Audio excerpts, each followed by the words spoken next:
Gara-gara KKB Papua, bantuan makanan sulit disalurkan. Korban tewas kini terus bertambah. Melansir dari poskupang.com, saat ini satu persatu warga sipil di distrik Agandugume dan distrik Lambewi, Kabupaten Puncak, tewas karena kesulitan mendapatkan bahan makanan. Faktor ini terjadi karena penyaluran bahan makanan kedua daerah tersebut sulit dilakukan. Pasalnya, distrik Agandugume dan distrik Lambewi merupakan daerah rawan KKB Papua. Data terbaru menyebutkan, saat ini bencana kekeringan semakin meluas.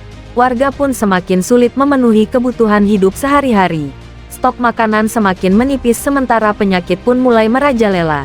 Kabar terbaru menyebutkan 6 orang warga meninggal dunia akibat atas bencana kekeringan yang melanda dua distrik tersebut. Korban yang meninggal dunia akibat bencana ini, yakni Yenis Telenggen 38, Yemina Murib 42, Atar Tabuni 46, Tenus Murib 46, Tera Murib 39, dan bayi bernama Ila Telenggen. Kekeringan telah membawa dampak buruk bagi masyarakat. Persediaan bahan makanan terbatas. Penyakit pun mulai muncul. Satu persatu warga sipil meninggal dunia karena bencana ini. Hal tersebut diungkapkan Bupati Puncak Willem Wandik melalui keterangan tertulis yang diterima awak media, Kamis tanggal 27 Juli tahun 2023. Disebutkan bahwa para korban itu meninggal dunia dengan gejala yang umumnya seperti ini, yakni badan lemah, sakit diare, panas dalam, sariawan dan sakit kepala. Ia mengaku bahwa situasi terburuk terjadi dalam satu pekan terakhir. Pasalnya hingga saat ini belum ada bantuan yang sampai ke tangan masyarakat. Dikatakannya, untuk menuju ke wilayah bencana, hanya ada dua alternatif, yakni berjalan kaki dari distrik Sina, atau menggunakan pesawat terbang. Tetapi yang jadi masalah, adalah faktor keamanan menjadi ancaman utama. Bantuan sulit disalurkan karena daerah itu rawan KKB Papua. Dua distrik itu masuk dalam kawasan perlintasan kelompok KKB Papua. Saat ini, lanjut Bupati Wandik, pihaknya telah berkoordinasi dengan TNI Polri untuk menyalurkan bantuan pangan melalui armada penerbangan. Namun rasanya agak sulit karena alasan keamanan. Sebelumnya Kapolda Papua Irjen Pol Matius Fahiri menyebutkan bahwa kedua distrik tersebut sangat rawan karena masuk ada di wilayah perlintasan kelompok kriminal bersenjata KKB, di 3 kabupaten, yaitu Puncak, Puncak Jaya dan Lani Jaya. Dari Sina Puncak juga merupakan daerah basis KKB, ujarnya di Jayapura, Kamis tanggal 27 Juli tahun 2023. Karena itu, Matius Fahiri tidak menginginkan proses penyaluran bantuan justru berdampak buruk terhadap jatuhnya korban jiwa.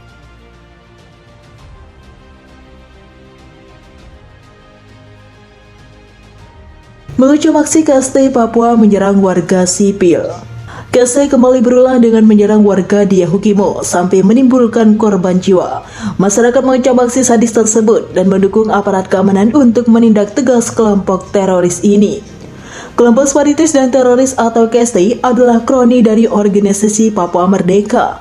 Mereka menggunakan senjata untuk menakut-nakuti rakyat serta melawan aparat keamanan. Keberadaan KST tentu meresahkan karena lama-lama mereka merajalela dengan menyerang dan menimbulkan korban jiwa. Terbaru, pada 11 Maret 2023 terjadi penembakan pesawat Trigana Air di Bandara DKI, Yahukimo, Provinsi Papua Pegunungan. Pelakunya adalah KST. Peristiwa ini mengejutkan setelah sebelumnya mereka membakar pesawat CCR dan menculik pilotnya yang berkebangsaan asing. Sebelumnya tanggal 8 Maret 2023, KST menyerang warga di Jalan Poras Lompot, distrik DKI, Yahukimo. Dalam peristiwa itu ada 2 korban jiwa. Kepala Bidang Humas Polda Papua Kombes Ignatius Beni Adi Prabowo mengatakan korban meninggal dunia atas nama EP 18 tahun dan VS 24 tahun. Kronologinya, korban berboncengan menggunakan sepeda motor dari arah kompleks PJPR menuju arah kota. Pada saat kedua korban melintas di Jalan Poros Lokpon KM2 atau tepatnya depan SPBU pada pukul 19.40 waktu Indonesia bagian timur. Pada saat kedua korban melintas di Jalan Poros Lokpon KM2 atau tepatnya depan SPBU pada pukul 19.40 waktu Indonesia bagian timur. Mereka ditembak sebanyak 2 kali oleh KST KKB. Kombes Ignatius Beni Adi Prabowo meneruskan, terdengar suara letusan sebanyak 2 kali. Setelah 5 menit, seorang masyarakat datang melapor ke Polres Yahukimu bahwa ada 2 orang tergeletak di Jalan Poros Lopon.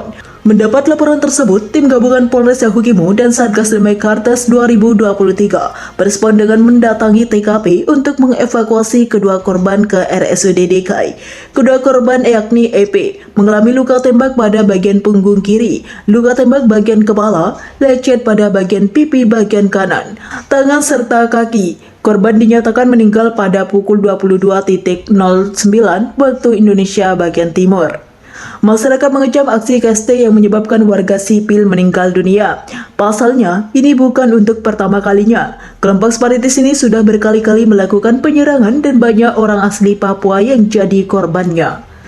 Pemberantasan KST wajib dilakukan karena mereka sudah melakukan berbagai teror, mulai dari pembakaran sekolah hingga pembunuhan. Sedangkan pembunuhan adalah tindakan keji yang melanggar HAM, sehingga mereka harus diberantas. Tujuannya agar keamanan rakyat terjaga.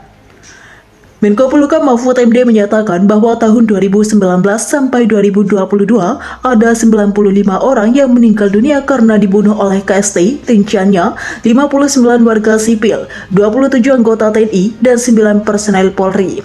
Ini sebuah tindakan yang brutal. Akan tetapi, pemerintah memastikan bahwa pemberantasan KST masih dalam koridor dan tidak melanggar HAM.